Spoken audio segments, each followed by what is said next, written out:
ওম গুৰুৱে নমঃ। পূজনীয় ডক্টৰ ডিনাথ অকাল চায়েন্স ইনষ্টিটিউটৰ মুৰব্বী প্ৰতিষ্ঠাপক অধ্যক্ষ তথা মোৰ গুৰু ডক্টৰ দেৱজিৎ নাথ ছাৰৰ শ্ৰীচৰণত শতকোটি নমন জনাইছোঁ। লগতে শ্ৰদ্ধা নিবেদন কৰিছোঁ মোৰ জ্যেষ্ঠজনক, প্ৰণাম জনাইছোঁ মোৰ সহপাঠী আৰু অনুজসকলক। প্ৰত্যেক বছৰৰ দৰে আজিও অতি হেঁপাহেৰে উদযাপন কৰা হৈছে এষ্ট্ৰলজাৰ্ছ এনুৱেল মিট।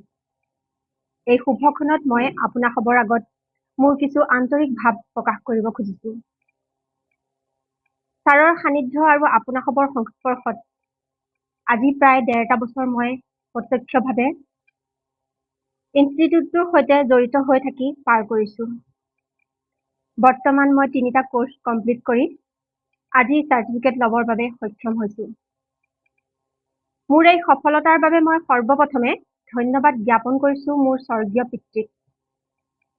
কাৰণ আজি দেউতা মোৰ লগত বা এই ভৌতিক পৃথিৱীত নাই যদিও দৈবিক জ্ঞান ল'বৰ বাবে যি বুনিয়াদী প্ৰস্তুতিৰ প্ৰয়োজন সেয়া মোক দেউতাই দি থৈ গৈছিল। ধন্যবাদ জ্ঞাপন কৰিছোঁ মোৰ এই যাত্ৰাৰ দুজন সহপাঠী শাস্ত্ৰী সুকুমাৰ বৰুৱা আৰু শাস্ত্ৰী ভদ্ৰ কুঁৱাৰ ডাঙৰীয়াক। কাৰণ তেওঁলোকে মোক কিছু সময় দিছিল আৰু নুবুজা কিবা কথা থাকি গ'লে তেওঁলোকৰ সৈতে আলোচনা কৰিছিলোঁ। শেষত কিন্তু অতি সক্ৰিয়ভাৱে ধন্যবাদ জ্ঞাপন কৰিছোঁ মই মোৰ গুৰুক, যি যুগ পুৰুষ হয়, মোৰ গুৰু প্ৰফেচৰ ডক্টৰ দেৱজিৎ নাথ ছাৰক, তেওঁ জ্ঞানৰ সমুদ্ৰক মোক স্নান কৰাৰ সুযোগ দিয়াৰ বাবে। তেওঁ নিজ জীৱনত হাজাৰ বাধা আসোঁৱাহ, দুখ কষ্ট, যন্ত্ৰণা সংঘৰ্ষৰে যি দৈবিক জ্ঞানৰ অমৃত মন্থন কৰিলে, সেই অমৃতৰ একাজলি তেওঁৰ শিষ্যা হৈ আজি মই গ্ৰহণ কৰাৰ সৌভাগ্য লাভ কৰিছোঁ। যদি মই আজি পুনৰ এই অনুষ্ঠানটি বা ছাৰৰ সান্নিধ্যলৈ অহাৰ কথা কওঁ, তেন্তে মোৰ কাহিনী কোটিজনৰ মাজত এক, যি বুজাইহে বুজিব, যি বিশ্বাস কৰাইহে কৰিব। যেতিয়া মই ১০ম শ্ৰেণীৰ ছাত্ৰী আছিলোঁ, তেতিয়াই মই এটি সপোন দেখিছিলোঁ। সপোনত এজন মানুহে মোক কৈছিল, তুমি দেৱজিৎ নাথক লগ কৰিবা, যাৰ পিতৃ শিক্ষক হ'ব। পাছদিনা স্কুলত গৈ মই মোৰ দুজনী বান্ধৱী চুমি দেৱী আৰু কাশ্মী দেৱীক সপোনটোৰ কথা ক'লোঁ। লগতে সিহঁতৰ গাঁওখন এখন নাথ গাঁও হোৱাৰ বাবে দেৱজিৎ নাথক বিচাৰিবলৈও ক'লোঁ। সিহঁতে বিচাৰি পালে, কিন্তু দেউতাক শিক্ষক নহয়। তাৰ পাছত গ'ল কথা গ'ল, এটা সপোন আছিল ভাবি বাদ দিলোঁ। মানৱ জীৱনত পাব পৰা চূড়ান্ত ঘাত প্ৰতিঘাত, নিন্দা তিৰস্কাৰ, ৰোগ ব্যাধি আৰু প্ৰতাৰণা নেওচি আজিৰ এই বয়স পাইছোহি। এয়াই মোৰ ভাগ্য বুলি মই মানি লৈছিলোঁ। কিন্তু দেউতাৰ বিয়োগৰ পাছত মই মোৰ অধীৰ আৰু অস্থিৰ মনটোৱে ক'ত শান্তি পাব তাক বিচাৰিবলৈ ধৰিলোঁ। তেতিয়াই মোৰ মনলৈ আহিল যে মই এষ্ট্ৰলজী শিকিম। মোবাইলত চাৰ্চ কৰোঁতে ছাৰৰ ফোন নম্বৰ দি থোৱা একমাত্ৰ ভিডিঅ'টো মোৰ সন্মুখত আহিল। ছাৰলৈ ফোন কৰিলোঁ, এডমিশ্যন ল'লোঁ আৰু অনলাইন যোগে মোৰ শিক্ষা আৰম্ভ হ'ল।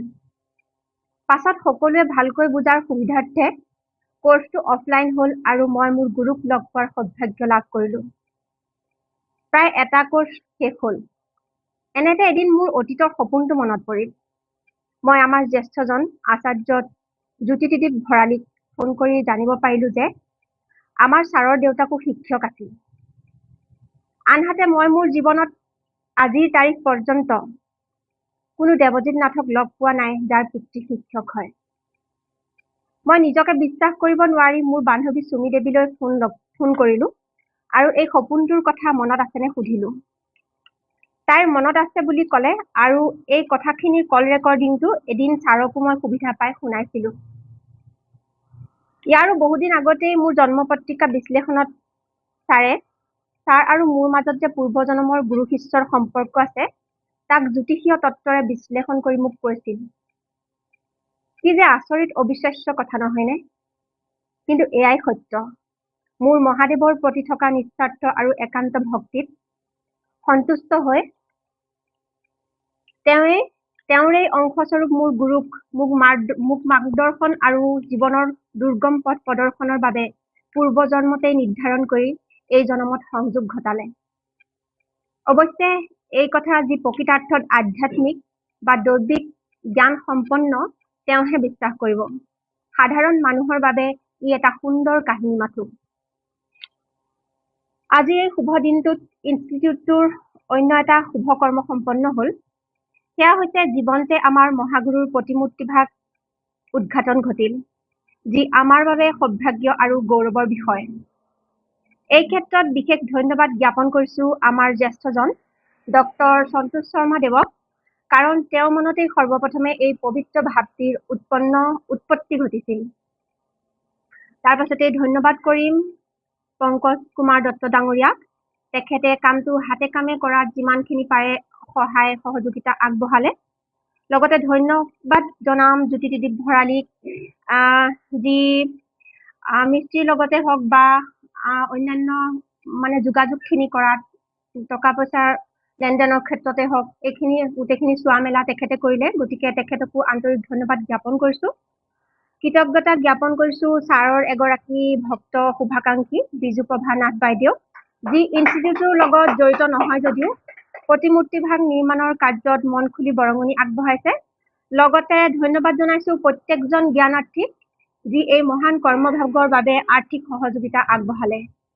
লগতে মই নিজকো ধন্যবাদ জনাইছোঁ যে মানুহে নিজক পাহৰি যায়, কিন্তু নিজকে সদায় দুৰ্ভগীয়া, নিজকে অকলশৰীয়া বা নিজকে সদায় মানুহে হীনমন্যতাত থাকে। কিন্তু মই তেনে প্ৰকৃতিৰ নাৰী নহয়, মই আন নাৰীতকৈ বহুত বেলেগ ধৰণৰ নাৰী। মই নিজে সবল, মই নিজে সক্ৰিয়, গতিকে মই সৌভাগ্যৱান। গতিকে মই ইয়াত আহিব পাৰিছোঁ, মই সৌভাগ্যৱান। গতিকে মই ছাৰৰ শিষ্যা, মই সৌভাগ্যৱান। গতিকে আপোনালোক মোৰ বন্ধু, মই সৌভাগ্যৱান যে গতিকে মই এই ইনষ্টিটিউটটোৰ সদস্য হয়। গতিকে মই নিজক ধন্যবাদ জ্ঞাপন কৰিছোঁ। পুনৰ কৃতজ্ঞতা জ্ঞাপন কৰিছোঁ মহাগুৰুক যে ইনষ্টিটিউটটোত পৰ্যাপ্ত পৰিমাণৰ সা সুবিধা ৰখাৰ বাবে। ডক্টৰ ডি নাথ অকাল চায়েন্স ইনষ্টিটিউটটো এটা ছেমিনাৰ হল, এটা AC সুবিধা সম্পন্ন ক্লাছৰুম, দূৰৰ ষ্টুডেণ্টৰ বাবে এটা গেষ্ট ৰুম, সুন্দৰ লেট্ৰিন বাথৰুমৰ ব্যৱস্থাৰে পৰিপূৰ্ণ। লগতে ছাৰৰ দীৰ্ঘদিনীয়া অভিজ্ঞতা আৰু আশা ছিষ্টেমৰ দৰে উদ্ভাৱন, একেষাৰতে ক'বলৈ গ'লে একে ৰাতিতে হাতী মাৰি ভুৰুকাত ভৰোৱাৰ দৰে। শেষত মই আজিৰ এই সফলতাৰ বাবে মোৰ জীৱনত তিতা মিঠা অভিজ্ঞতা দিয়া প্ৰতিটো পৰিস্থিতি আৰু প্ৰত্যেকজন ব্যক্তিক অশেষ আভাৰ, অশেষ ধন্যবাদ, অশেষ কৃতজ্ঞতা জ্ঞাপন কৰি তেওঁৰ মংগল কামনা কৰিছোঁ। যি মোক জনাই নজনাই পুৰত পৰম ব্ৰহ্মৰ চৰণত মোৰ গুৰুৰ সুস্বাস্থ্য আৰু দীৰ্ঘায়ু কামনা কৰি মোৰ এটি সৰু কবিতাৰে মোৰ বক্তব্য ইমানতে সামৰিব খুজিম। কবিতাৰ শিৰোনাম নাট মঞ্চ। শত্ৰু নাভাবো কাকো, মিত্ৰও নহয় কোনো, জীৱন এক নাট মঞ্চ, অভিনয়হে কৰিছোঁ মাথো। ঈৰ্ষাত নজ্বলো মই আৰু নজ্বলাওঁ কাকো, তুষ্ট শৰীৰ আৰু উচ্চ আত্মাৰ মিলনেই জীৱন, ধৰ্মক পাছ কৰি কৰ্মক আগত ৰাখিছোঁ, জীৱন এক নাট মঞ্চ, অভিনয়হে কৰিছোঁ। মই এই নাটত শ্ৰেষ্ঠ অভিনেত্ৰীৰ খিতাপ লৈছোঁ, কাৰণ ইয়াৰ প্ৰতিটো সংলাপ প্ৰৱেশ প্ৰস্থানক মই সহজ স্বীকাৰ কৰিছোঁ, জীৱন এক নাট মঞ্চ, অভিনয়হে কৰিছোঁ। ধন্যবাদ। সৰ্বম শিৱম সৰ্বম গুৰুৱে। নমস্কাৰ।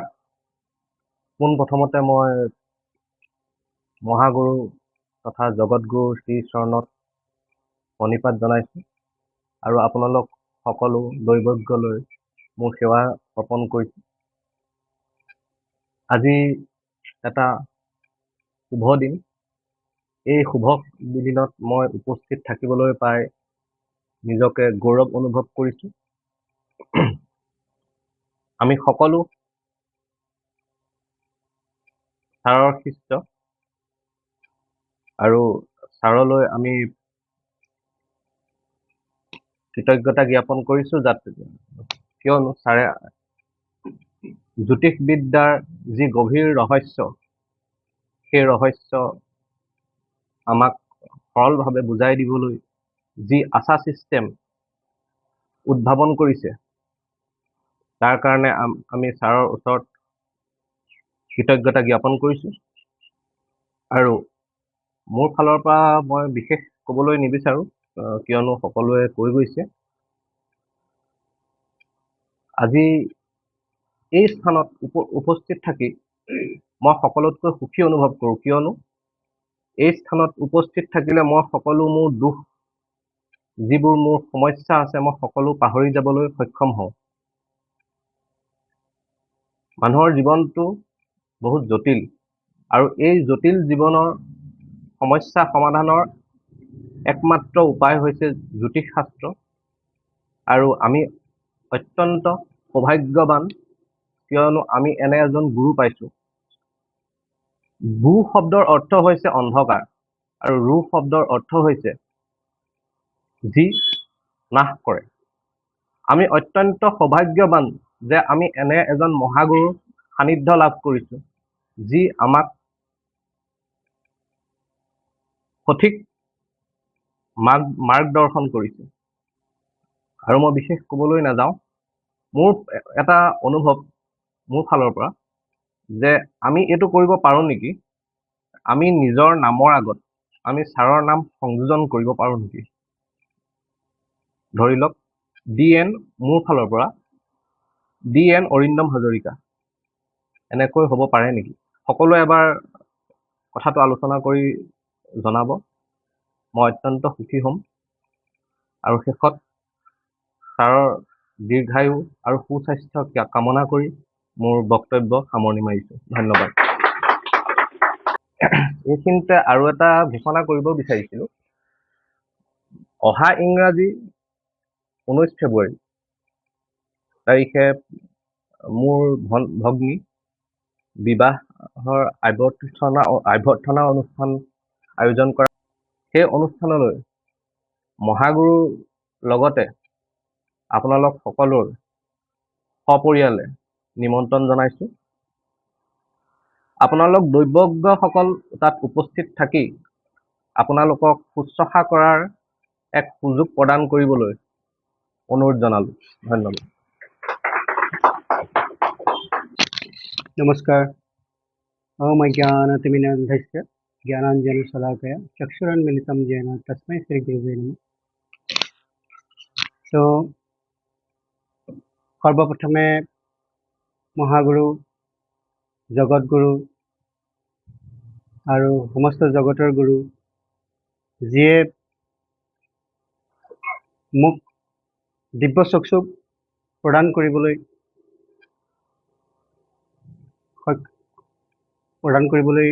ইয়াত আগবাঢ়িছে, মানে যাৰ পৰা মই এটা ভৱিষ্যতৰ কথা মই ক'ব পাৰিম, যিটো জ্যোতিষশাস্ত্ৰ। মোৰ বহুত আগৰ পৰাই মোৰ এটা সপোন আছিলে যে মই জ্যোতিষশাস্ত্ৰ মই শিকিম। তো কিন্তু মোৰ ইচ্ছাটো এনেকুৱা আছিলে যে মই শিকিম মানে মই কোনোবা কিতাপৰ পৰা বা কোনোবা মানুহৰ পৰা জ্ঞান লৈ পেলাই মই জ্যোতিষশাস্ত্ৰটো কৰিব বিচৰা নাছিলোঁ। এটা প্ৰতিষ্ঠিত ইনষ্টিটিউটৰ পৰা যাতে মোৰ শিক্ষাটো হয় আৰু মই এখন চাৰ্টিফিকেট এখন যাতে মই ল'ব পাৰোঁ, তেনেকুৱা ধৰণৰে মোৰ আছিলে, সপোন আছিলে।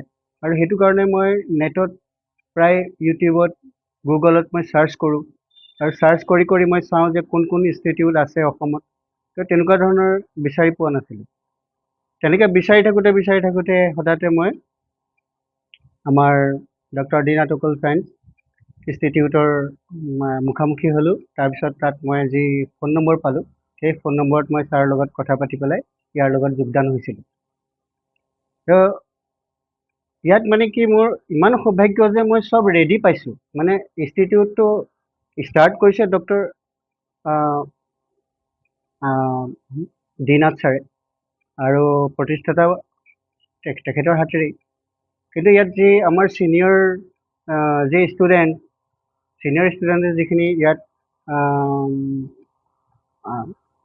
কৰি পেলাই কৰ্ম কৰি পেলাই যিখিনি কৰিছে, ইয়াত মানে ইয়াক দাঙি ধৰিছে, সেইখিনি মোৰ কৰিবলগীয়া হোৱা নাই। মই মানে ৰেডি পাইছোঁ।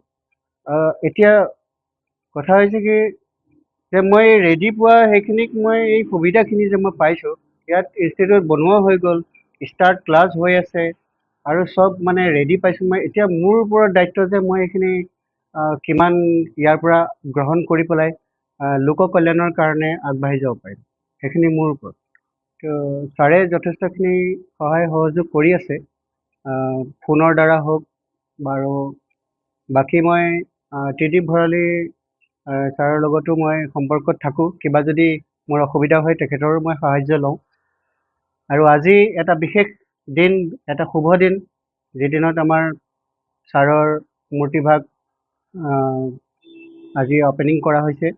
আৰু আগতে এবাৰ এনেকুৱা হৈছিলে, একলব্য কৰিছিলে তেনেকুৱা নিজৰ শিক্ষাটো, নিজৰ হেৰিটোক ফ'কাছ কৰিবলৈ কাৰণে তেখেতে দ্ৰোণাচাৰ্যৰ মূৰ্তি দ্ৰোণাচাৰ্য জীৱিত অৱস্থাতে বনাইছিলে। তো তেনেকুৱা আগতে এবাৰ হৈছিলে। আৰু ইয়াত এতিয়াৰ দিনত কলি যুগত কিন্তু এইটো তাকে প্ৰথম। আৰু ইয়াৰ বাবে আমাৰ যি ছিনিয়ৰ ষ্টুডেণ্ট আছে, ডক্টৰ সন্তোষ আৰু পংকজ দা আৰু আমাৰ ত্ৰিদীপ ভৰালী আৰু যিখিনি মানে ষ্টুডেণ্টে এইবোৰ কামবিলাক কৰিছে তেখেতলৈ সকলোলৈ ধন্যবাদ জ্ঞাপন কৰিছোঁ। আৰু শেষত ছাৰৰ এটা কথা, এই একদম কেইদিনমান আগতে মোৰ এটা হেৰি হৈছে, মই বহুত বেছিকৈ বেমাৰ পৰি গৈছিলোঁ। আপোনালোকে জানে যে মই বহুত বেমাৰ হৈ গৈছিলে। মোৰ মানে হেৰি হৈছিলে, কি কয়, জ্বৰ হোৱাৰ পিছত টেবলেট এটা খাই দিলোঁ। এই খোৱাৰ পিছত কি হ'ল, মোৰ ৰিয়েকশ্যন হৈ গ'ল আৰু গোটেই মুখতে মানে ভিতৰত গুটি গুটি হৈ গৈছিলে আৰু মানে কথা পাতিব নোৱাৰোঁ, একো খাবও নোৱাৰোঁ। তাৰপিছত ছাৰে হঠাতে ফোন কৰিলে, কি মানে ভাবি পেলাই ফোন কৰিলে, মই নাজানো, হয়তো মোৰ তাতে উপকাৰ হ'বলগীয়া আছিলে। ছাৰে ফোন কৰাৰ পিছত কৈছে, নাই তুমি চিন্তা নকৰিবা, ভাল হৈ যাব। আৰু তেতিয়ালৈকে মই গুৱাহাটীতো দেখুৱালোঁ, যোৰহাটতো দেখুৱালোঁ। দেখুৱাৰ পিছতো মানে মই ভাবিছিলোঁ যে মই জিন্দগীত আৰু মানে জীৱনত আৰু কেতিয়াও মই মানে খাব নোৱাৰিম নেকি। মই মিক্সিত মানে পেষ্ট কৰিহে খাব পাৰোঁ, মানে চুবাবও নোৱাৰোঁ, এই অৱস্থা আছিলে। ছাৰে ফোন কৰিলে, তাৰ পিছদিনাখন মোক আমাৰ যোৰহাটৰ এজন ছিনিয়ৰ ডক্টৰ, তেখেতে মোক ক'লে যে আপুনি যোৰহাটলৈ কাইলৈ গুচি আহক, এজন বাহিৰৰ পৰা ডক্টৰ আহি আছে। তো তেখেতৰ ওচৰলৈ গৈ পেলাই তাৰপিছত মোৰ এইটো ভাল হ'ল। তো মই তাৰপিছত মানে ভবা নাছিলোঁ, কেইদিনমান পিছতে মই ভাবিছোঁ যে ছাৰে ক'লে যে বোলে কল্যাণ হওক, আৰু সেই কথাটো কেনেকৈ মানে হেৰি হৈ গ'ল। ইমান দিনে মই ইমান চেষ্টা কৰি আছোঁ, পইচা মোৰ ইফালে ইফালে গৈয়ে আছে, এই অহা যোৱাটো ইমান দুৰ্বল হৈ পৰিছিলোঁ। আৰু মোৰ হিচাপত মানে কি, মোৰ এনেকুৱা লাগিছে ছাৰৰ এই যে যিটো আশীৰ্বাদ যে কল্যাণ হ'ব, তুমি চিন্তা নকৰিবা, তো সেই বস্তুটো সেইটোৱে ৱৰ্ক কৰিছে। সেই যে দিব্য বাণী যি মানে মোৰ কাণেৰে যি সোমাই গ'ল, সেইটোৱে বহুত ডাঙৰ এটা ৱৰ্ক কৰে। তো সেইটো ৱৰ্ক কৰিছে। তো ইয়াত ছাৰক পাই পেলাই মোৰ জীৱন ধন্য হৈছে, আৰু মই এটা ৰাস্তা বিচাৰি পাইছোঁ, আৰু সেই ৰাস্তাৰে মই আগুৱাই যাবলৈ কাৰণে মই চেষ্টা কৰিম। আৰু ছাৰক মই কেতিয়াও নিৰাশ নকৰোঁ, মই তেখেতৰ এজন ভাল ষ্টুডেণ্ট হ'বলৈ মই চেষ্টা কৰিম।